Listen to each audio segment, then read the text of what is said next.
দুনিয়ার ভিতরে এমন এক খেলা শুরু হয়েছে, মুসলিম যুবক যুবতীরা আমরা অনৈসলামিক কর্মকাণ্ডে শুধু যাই না, প্রবেশই করি না, বরঞ্চ সেটার উন্মাদনায় আমরা উন্মাদ হয়ে যাই, পাগল হয়ে যাই, বিকারগ্রস্ত হয়ে যাই। সূরা বাকারার আয়াত নম্বর 30 আল্লাহ রাব্বুল আলামিন যখন ফেরেশতাদের সাথে পরামর্শ করলেন, জানালেন যে তিনি দুনিয়ার জমিনে খলিফা হিসেবে মানুষকে নিযুক্ত করতে চান, তখন কিন্তু ফেরেশতারা বলেছিল যে আপনি দুনিয়ার জমিনে মানুষকে খলিফা বানাইতে চান, আতাজালু ফিহা মান ইফসিদু ফিহা ওয়া ইয়াসফিকু দিমা, আরে তারা তো দুনিয়াতে রক্ত ঝরাবে, তারা তো দুনিয়াতে ফাসাদ সৃষ্টি করবে। ওয়া নাহনু নুসাব্বিহু লাকা ওয়া নুকদ্দিসু লাক, আমরা ফেরেশতারা তো আপনার গুণগান সদা সর্বদা গাই, তারপরও আমাদেরকে ছেড়ে আপনি ইনসানকেই কেন বা খলিফা বানাবেন?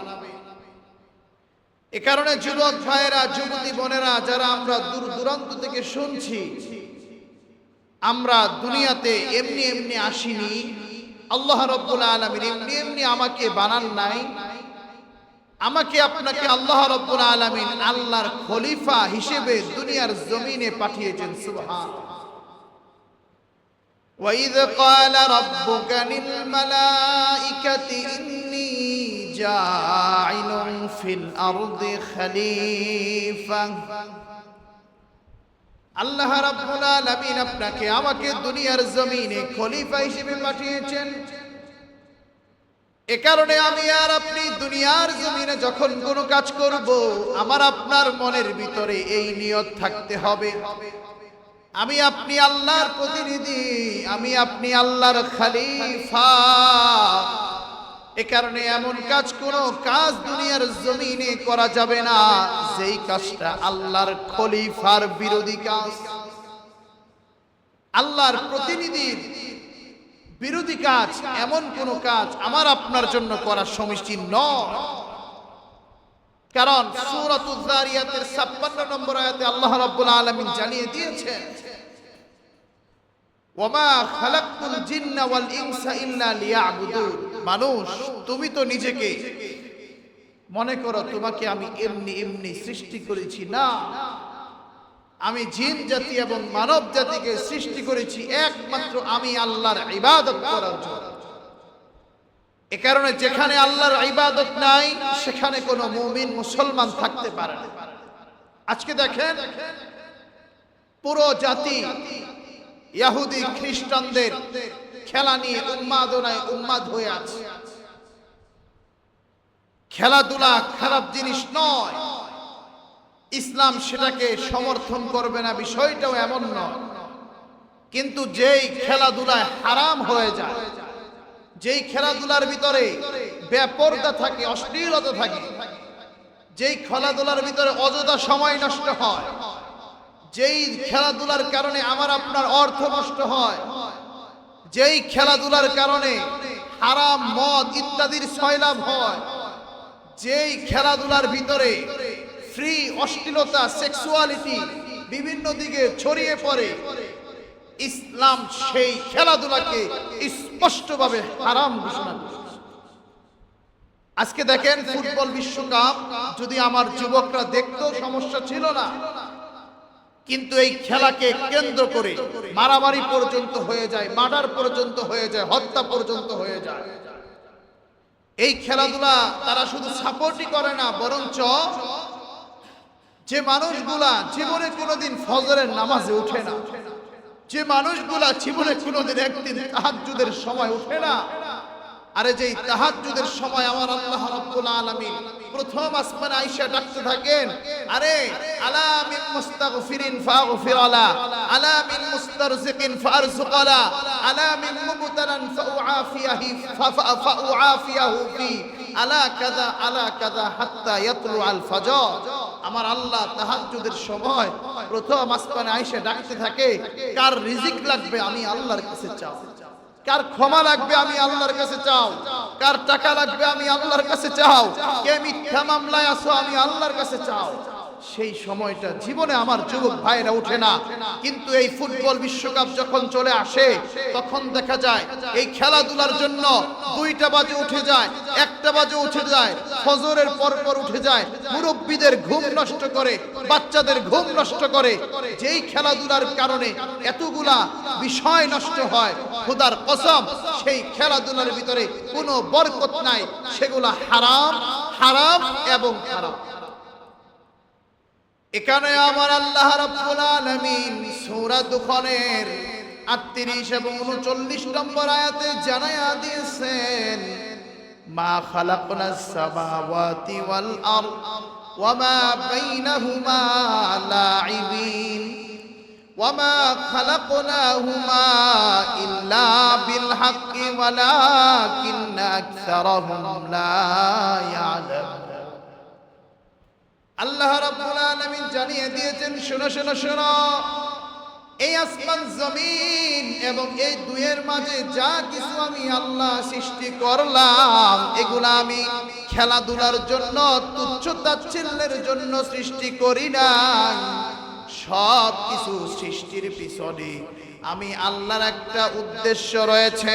এ কারণে আমার যুবক ভাইরা, ফুটবল বিশ্বকাপ নিয়ে এত পরিমাণ উন্মাদ হওয়া যাবে না, যেই উন্মাদনার কারণে মানুষ মানুষকে হত্যা করে, যেই উন্মাদনার কারণে আমি আর তুমি হারাম বিষয়ে জড়িত হয়ে যাই, যেই উন্মাদনার কারণে তুমি আর আমি বাজির ভিতরে পড়ে যাই, যেই উন্মাদনার কারণে তুমি আর আমি আমার সময়কে নষ্ট করে না।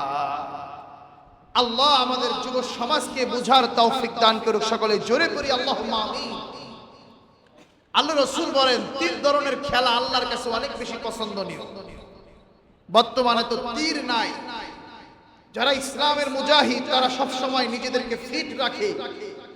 ঘোড়দৌড় প্রতিযোগিতা, ঘোড়া নিয়ে প্রতিযোগিতা, আমার আল্লাহ রাসূল সাল্লাল্লাহু আলাইহি সাল্লাম বলেছেন তোমরা বেশি বেশি ঘোড়দৌড় প্রতিযোগিতা করবা, অশ্ব নিয়ে প্রতিযোগিতা করবা, ঘোড়া তোমরা চালানো শিক্ষা গ্রহণ করবা। 2 নম্বর আল্লাহ রাসূল সাল্লাল্লাহু আলাইহি ওয়াসাল্লাম বলেন সব সময় তীর নিয়ে তোমরা খেলাধুলা করবা, তীরন্দাজ এগুলা তোমরা চালানো শিক্ষা গ্রহণ করবা। 3 নম্বর আল্লাহ রাসূল সাল্লাল্লাহু আলাইহি ওয়াসাল্লাম বলেন নিজের স্ত্রীর সাথে হাস্যরসের খেলা, যে কোনো ধরনের আলাপ আলোচনা, হাস্যরসের খেলা আল্লাহর কাছে অনেক বেশি পছন্দনীয়। সুবহানাল্লাহ। এমনকি অপর হাদিসে মায়ার নবী বলেন আল্লাহ রাসূল সাল্লাল্লাহু আলাইহি ওয়াসাল্লাম উম্মতদেরকে বেশি বেশি সাঁতার কাটতে বলেছে, কারণ সাঁতারের ভিতরে উম্মতের জন্য এমন এক ব্যায়াম রয়েছে যেটা অন্য কিছুর ভিতরে নাই। এবং নারীদেরকে সুতা কাটা শিখতে বলেছে।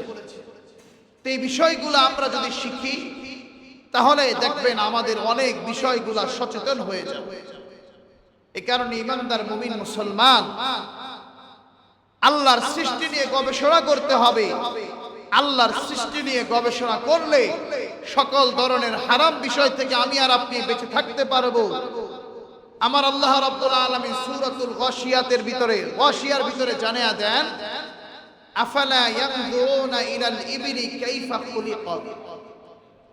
আল্লাহর সৃষ্টি দেখো, আল্লাহর সৃষ্টি থেকে আল্লাহর মহত্ব, আল্লাহর বরত্ব পাওয়ার চেষ্টা করো। আল্লাহ জানায়া দেন তারা কি দেখে না উটের দিকে, কাইফা খুলিকাত। একটু উটের দিকে তাকাইতে আমার আল্লাহ বলেন তোমরা উটের দিকে তাকাইবা, ভিডিওর ভিতরে উট দেখবা, দেখবা কিভাবে আল্লাহ সৃষ্টি করছে। ওয়া ইলাস সামাই কাইফা রুফিআত। আমার আল্লাহ বলেন আকাশের দিকে তাকাইবা, কিভাবে আকাশকে উন্নত করা হয়েছে, উঁচু করা হয়েছে।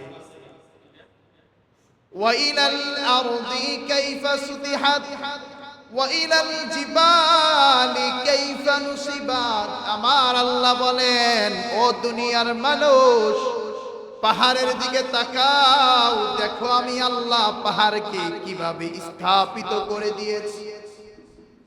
আমার আল্লাহ বলেন জমিনের দিকে তাকাও, কিভাবে আমি আল্লাহ জমিনকে প্রশস্ত করে দিয়েছি।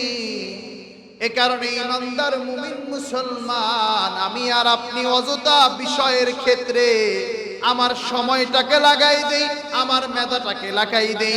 আমার আল্লাহ বলেন না না না, তোমরা অযথা বিষয়ের দিকে তোমাদের মেধা খাটাইবা না। তোমরা আল্লাহর সৃষ্টির দিকে তাকাও, তোমরা আল্লাহর সৃষ্টির দিকে তাকাও, উটের দিকে তাকাও, আকাশের দিকে তাকাও, জমিনের দিকে তাকাও। দেখো আমি আল্লাহ রাব্বুল আলামিন তোমাদেরকে কিভাবে সৃষ্টি করলাম। শুধু তাই নয়, আমার আল্লাহ বলেন তুমি আল্লাহ আল্লাহ খুঁজো। ওয়াফি আনফুসিকুম আফালা তুবসিরুন। বান্দা তুমি তোমার নিজের দিকে তাকাও, তুমি তোমার চেহারার দিকে তাকাও। তুমি জীবনে কোনোদিন আমার কাছে কোনো কিছুর জন্য আবেদন করো নাই। আমি আল্লাহ তোমারে কি সুন্দর চোখ দিয়া দিলাম, আমি আল্লাহ তোমারে কি সুন্দর নাক দিয়া দিলাম, আমি আল্লাহ তোমাদেরকে কি সুন্দর অবয়ব দিয়া দিলাম। তুমি যদি তোমার নিজের বডির দিকে তাকাও, তাহলে আমি আল্লাহর বরত্ব পায়া যাইবা। আল্লাহ তুমি আমাদেরকে তোমার সৃষ্টি দেখা তোমার বরত্ব বুঝার তৌফিক দান করো। একটু জোরে জোরে পড়েন না আল্লাহুম্মা আমিন। এই কারণে ইমানদার মুমিন মুসলমান এটাই বুঝাইতে চাইলাম, যে বিষয় আমাদের কোনো সময় দিলে টাকা পয়সা নষ্ট করলে আমাদের কোনো উপকার নাই, সেই বিষয়ে যুব সমাজ ডুবে আছে, সেই বিষয় থেকে আমাদেরকে ফিরে যেতে হবে। আজকে দেখেন, আমার আপনার মরণটা যখন চলে আসে, আসলে বিপদে না পড়লে মানুষ আল্লাহ চিনে না, আল্লাহ বুঝে না।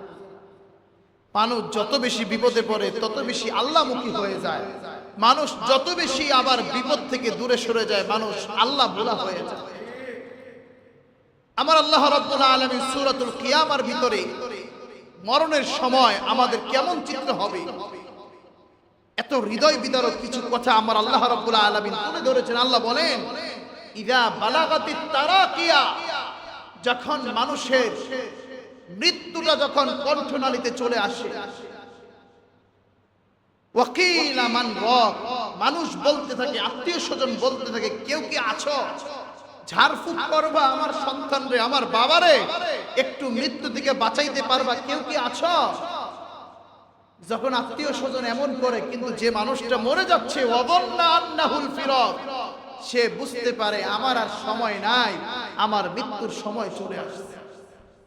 এরপর আল্লাহ বলেন, ওয়ালতাফাতিস সাকু বিসাক, তার এক পা আরেক পায়ের সাথে জোড়া লেগে যায়, এক পা আরেক পায়ের সাথে লেগে যায়, এক হাত আরেক হাতের সাথে লেগে যায়।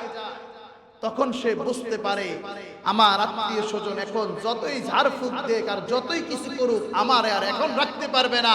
ইলা রাব্বিকা ইয়াউমাইযিনিল মাসাক, আমার আল্লাহর কাছে আমাকে ফিরে যেতে হবে। কিন্তু আফসোস, ফালা সাদ্দাকা ওয়ালা সাল্লা, দুনিয়াতে থাকতে আমরা দান সদকাও করি না, আমরা নামাজও পড়ি না, ওয়ালাকিন কাযযাবা ওয়া তাওয়াল্লা, বরঞ্চ আমরা মিথ্যা প্রতিপন্ন করি আখিরাতকে, আল্লাহকে, আল্লাহ রাসূলকে। সুম্মা ইলা আহলিহি ইয়াতামাত্তা, আর পরিবারের কাছে অহংকার অবস্থায় ফিরি। আমার আল্লাহ জানায়া দেয়, শোনো শোনো শোনো, আউলা লাকা ফাউলা সুম্মা আউলা লাকা ফাউলা, ওই মানুষদের জন্য ধ্বংস যারা মরণের আগে ঈমানটা ঠিক করতে পারে নাই, আমলটা ঠিক করতে পারে নাই। সে তো মনে করে আয়াহসাবুল ইনসানু আইয়ুতরাকা সুদা, তারে মনে হয় এমনি এমনি আমি ছেড়ে দিব। আল্লাহ বলেন, না, আমি কোন মানুষকে এমনি এমনি ছেড়ে দিব না, কারণ আমি আল্লাহ বারবার ছাড় দেই, কিন্তু কাউকে ছেড়ে দেই না। ঠিক কি? এই কারণে ইমানদার মুমিন মুসলমান, নবী প্রেমের মতো ঈমান আমার আপনার লাগবে।